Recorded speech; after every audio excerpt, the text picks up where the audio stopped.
Hi there, I'm Adam Menhennett. I'm a faculty member with PTA Global, and I want to talk to you today in the PTA Global video of the week.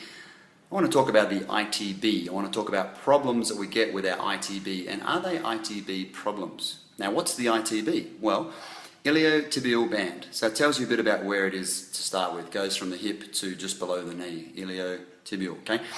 And it's actually part of a larger chain of what we call the lateral line. If we were going to look at, say, this book, Thomas Myers, brilliant guy, wrote Anatomy Trains. And in it, he said, hey guys, you know what? We don't have 600 muscles. What we've actually got is one muscle which hangs in 600 places.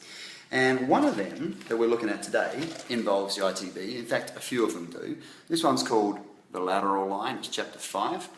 And here's the side view of it. And you can see it's going from the foot all the way through the side of the body to the back of the head. And if we zoom in, we've got the mastoid process just behind the ear there. The muscles go to the front and to the back of the neck.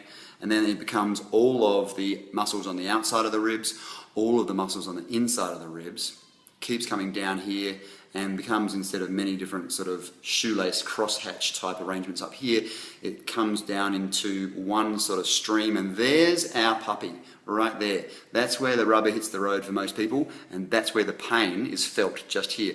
That's the ITB, that lighter bit there, and that is where the ITB, if you want to go back to that discrete bundles view of the universe and the human body, that's where our ITB attaches, and it doesn't. It actually goes all the way down to the big toe and all the way up to the ear. That's the ITB there. But this is what we are dealing with in traditional texts, and that's where you feel the pain when you're walking downhill, especially, or downstairs. Okay, it's like an owl. It's like a sharp, hot pain.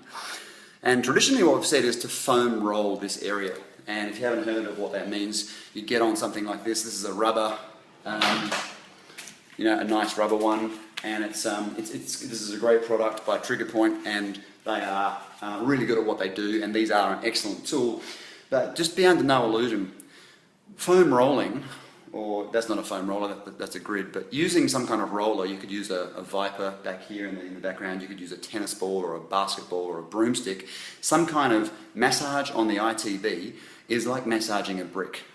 It just doesn't stretch. It's going to snap before it stretches, but it does live in a neighbourhood where everybody else can stretch. So you've got your vastus lateralis, the outside thigh muscle, and you've got the hamstrings on the back there, the biceps femoris, and they will get stuck to the ITB if you sit down for long periods of time, which we all do. So there's one of our key culprits. But let's not forget, so you can foam roll that ITB. That's great. Don't stop doing that. It's not a bad thing. You're not losing anything. So keep that one. But travel downstream. You remember the muscles went down the outside of the shin. So you could foam roll them too, okay? But more importantly, you could go to where those muscles, if you want to look at it like that, attach to the bones. And that's usually around the joints. So on the hip joint, all the way through the rib cage, run your fingers through in between the ribs, just gently sweeping your finger along. Find a tender spot, just work on it for a bit. Don't be mean to yourself, but just give it a go. Down here on the knee, you could get one of these spiky balls, hanging out, one of them, and you could be, rubbing that directly on the side. Maybe lie on your side on the ground and put this ball underneath the side of your knee and just sort of gently swing your leg back and forwards across the ball. It's going to hurt, but it's going to release a lot of gunk and allow that joint to move more efficiently, which will take the load off the ITB. Down around the ankle, same thing. Lie on your side, put the outside of your ankle on top of this ball.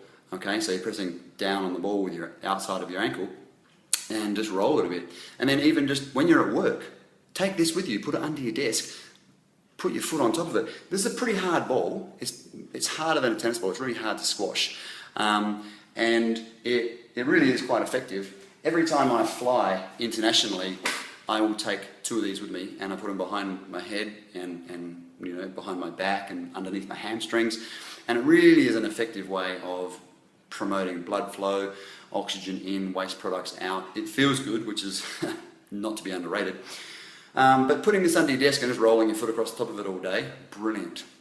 And then if we can just travel back up to the neck and look at the sternocleidomastoid, the muscle that I was talking about before, you notice that if I turn my head to the right hand side, that's that way for me, then you see the left-hand side, there's this rope down here. That's the sternocleidomastoid. And what I'm going to do is I'm going to grab onto it. I'm taking care not to press into my throat. I'm pulling out. And I'm going to be turning it, okay?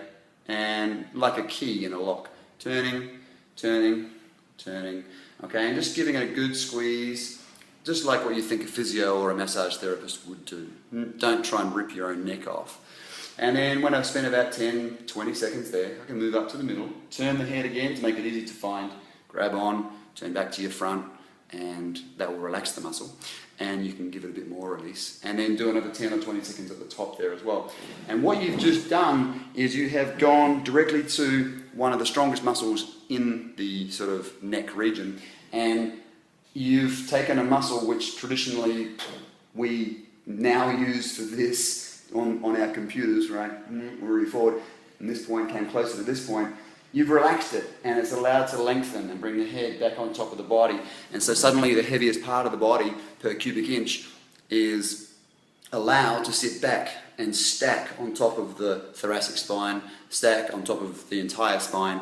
The head sits on the rib cage, the ribs sit on the hips, and the hips sit on the ankles. And that takes the stress off all the other lines in the body as well, all the other muscles in the back of the neck and in the back. So, Rob, I hope this helps. Everyone else out there, if this is a problem that you have, I hope this helps. If this is a problem that you have and this doesn't help, listen, please hit us up, ptaglobal.com, or get on Facebook, put in PTA Global, easy to find, and we'll jump on your questions as soon as they come in. Thanks very much for your time, guys, and I hope this helped.